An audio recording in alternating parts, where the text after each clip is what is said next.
Bank খাতে অনিয়ম, উচ্চ খেলাপি ঋণ আর আমানতকারীদের আস্থার সংকট এখনও কাটেনি। সরকারের ৬ মাসে দুর্বল ব্যাংক চিহ্নিতকরণ, একীভূতকরণ ও তদারকি জোরদারের মতো কিছু পদক্ষেপ এগিয়ে নিয়েছে। তবে খেলাপি ঋণ কমানো, পাচার অর্থ ফেরত আনা এবং আমানতকারীদের আস্থা ফেরানোর বড় চ্যালেঞ্জ এখনও রয়ে গেছে। মাসুম মিয়ার রিপোর্ট। অনিয়ম, উচ্চ খেলাপি ঋণ, অন্তত ১ ডজন দুর্বল ব্যাংক, সাথে আমানতকারীদের তীব্র অনাস্থা।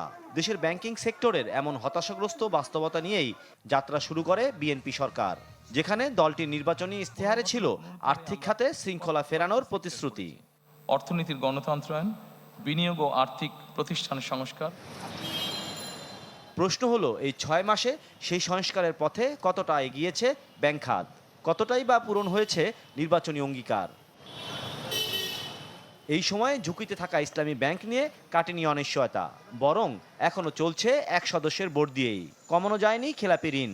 একীভূত ইসলামী ব্যাংকগুলো গ্রাহকদের অর্থ পরিশোধ শুরু করলেও যেতে হবে আরও অনেকটা পথ। বিপরীতে দুর্বল ব্যাংক শনাক্ত করে তদারকি জোরদার, ঋণ দেয়ায় সতর্কতা আর ফরেনসিক অডিটের মতো বিষয়গুলো প্রমাণ করেছে সুশাসন নিশ্চিতে কাজ করতে চায় সরকার। নগদ নিয়ে এলো হার না মানা হার অফার। সর্বনিম্ন ১০,০০০ টাকা রেমিটেন্স নগদে পাঠালে থাকছে স্বর্ণের হার জেতার সুযোগ। পরিচালনগত সমস্যা, দুর্নীতি এবং অর্থ পাচার, এই ধরনের বিভিন্ন সমস্যার মাধ্যমে ব্যাংকগুলো কিন্তু মোটামুটিভাবে বলা চলে এগুলো আর স্বাভাবিক পরিচালন ক্ষমতা এটা কিন্তু তারা হারিয়ে ফেলেছে। এখন এই ব্যাংকগুলোকে যে আপনার সার্বিকভাবে আপনার স্বাভাবিক পর্যায়ে আনা জন্যে সরকার বিভিন্ন প্রচেষ্টাগুলো নিয়েছে।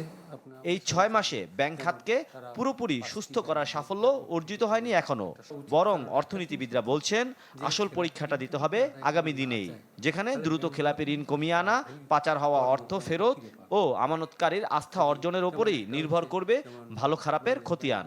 অ্যাসেট ম্যানেজমেন্ট কোম্পানি একটা গঠনের সিদ্ধান্ত নিয়েছে, তাই না? তাহলে এই অ্যাসেট ম্যানেজমেন্ট কোম্পানি হলে একটা হতে পারে যে এই যে ব্যাংকগুলো আছে যাদের খেলাপি ঋণ আছে, তারা এই খেলাপি ঋণগুলো অ্যাসেট ম্যানেজমেন্ট কোম্পানির কাছে এগুলো হস্তান্তর করতে পারে এবং তাদের ব্যালেন্স শিটটা পরিষ্কার করে নিতে পারে। অন্তর্বর্তীকালীন সরকারের সময়ে এই ব্যাংক খাতের কিছু সংস্কার শুরু হয়েছে। তো এখন এই বর্তমান সরকার এসে সেগুলোতে অনেকগুলোতে ইতিমধ্যে হাত দিয়েছে। সব তো একবারে হাত দেওয়া যায় না, এত কার্যক্রম। চলতি অর্থবছরই ব্যাংক খাতকে পুনর্গঠনে প্রায় ৪০,০০০ কোটি টাকা বরাদ্দ রাখা হয়েছে। মাসুম মিয়া, চ্যানেল 24, ঢাকা।